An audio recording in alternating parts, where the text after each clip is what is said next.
हमने भंडारा जिले का सम्मेलन किया। आज गोंदिया जिले के इस सम्मेलन के पीछे एक राष्ट्रवादी कांग्रेस पार्टी, नरेश माहेश्वरी जी बता रहे थे, कोई भ्रम की बात नहीं है।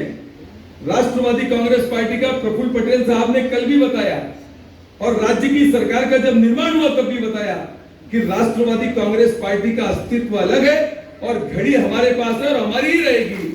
ये हमारा एकदम निश्चित रूप से हम इस ध्येय को लेकर काम कर रहे हैं और किसी प्रकार का कोई विचारधारा में फर्क नहीं है। आज ये जो सरकार में आज गोंदिया और भंडारा जिले के लिए गौरव की बात नहीं है, आज गोंदिया और भंडारा जिले के लिए एक ताकत की बात नहीं है।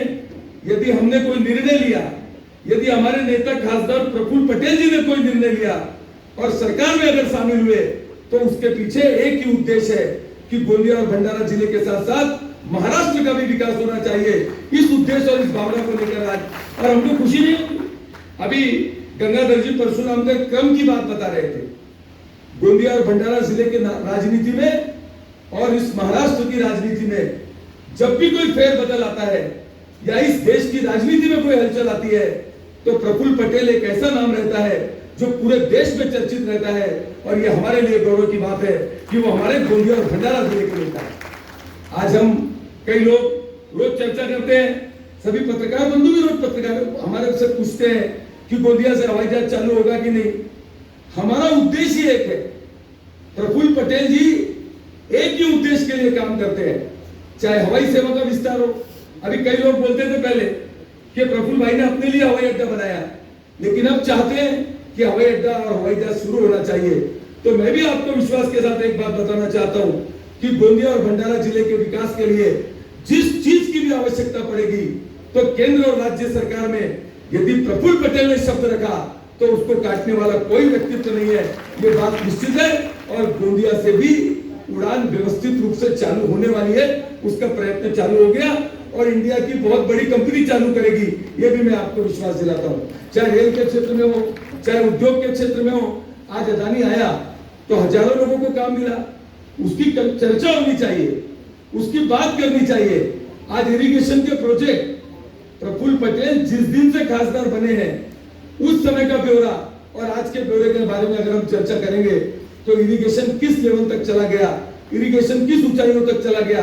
क्योंकि प्रफुल्ल पटेल जी अगर उद्योग क्षेत्र पर पूरा ध्यान देते हैं तो सबसे बड़ी जो बात है वो किसानों के लिए और धान उत्पादक किसानों के लिए विशेष लड़ाई लड़ते हैं।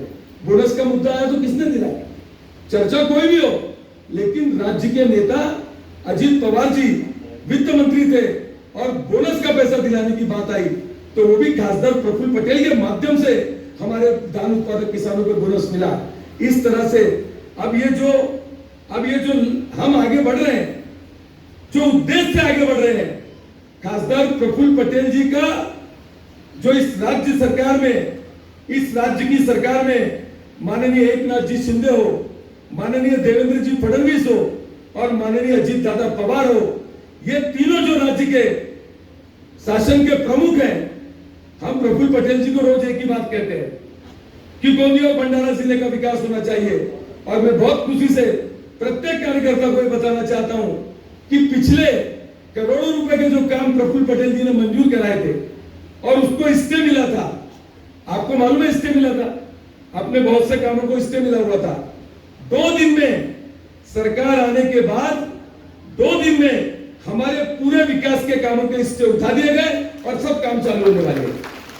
इसके अलावा चाहे रोड रास्ते का मुद्दा हो, चाहे गोंदिया के रेलवे का मुद्दा हो, चाहे गोंदिया के पासपोर्ट ऑफिस का मुद्दा हो, इन सारे विषयों पर वो आपसे बात करेंगे, आपको बताएंगे।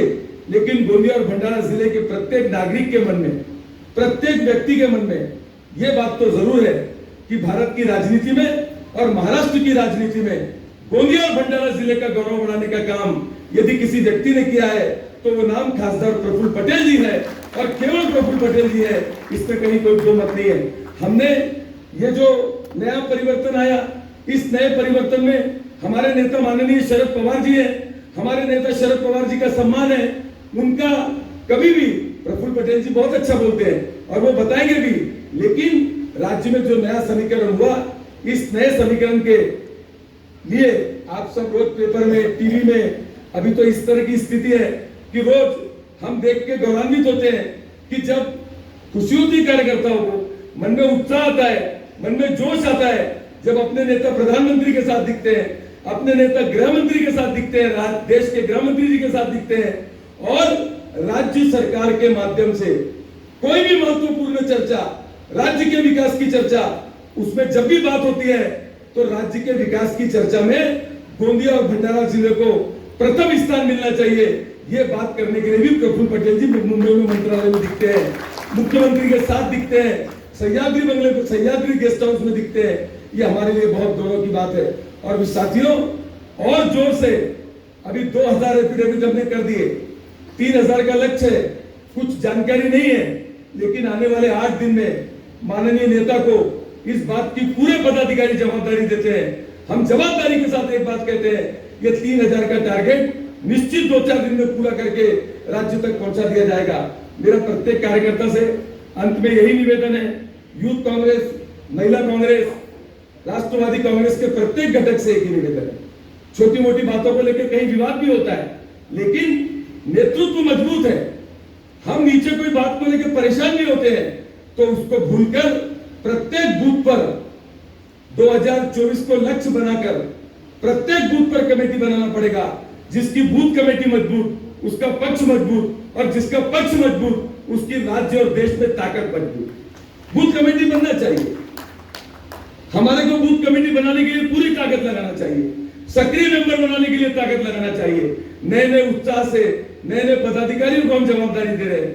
और अब खासदार प्रफुल्ल पटेल साहब को पूरा राज्य घूमना है। अभी लगातार आने वाले 10-12 दिन तक बीड़ जाने वाले हैं, वर्धा, अमरावती, नागपुर, पूरे राज्य में एक बड़ी जवाबदारी है। तो गोंदिया और भंडारा जिले के प्रत्येक कार्यकर्ता ने उनको उनके तरफ काम कम देकर हम सब मिलकर पार्टी का काम करें और उनकी ताकत बढ़ाए। यही उद्देश्य को हम सब लेकर चलेंगे। अंत में इस राष्ट्रवादी कांग्रेस के सम्मेलन को सब लोगों ने, जो लोग आकर स्वागत नहीं कर पाए, हम जोरदार तालियों से एक बार उनका स्वागत करें।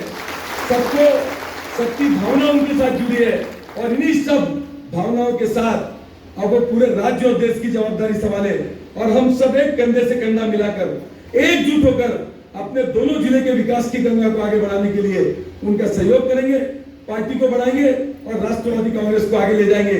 इन्हीं सब शब्दों के साथ आप सबका अभिनंदन करते हुए अपनी बात को समाप्त करता हूं। जय हिंद, जय महाराष्ट्र।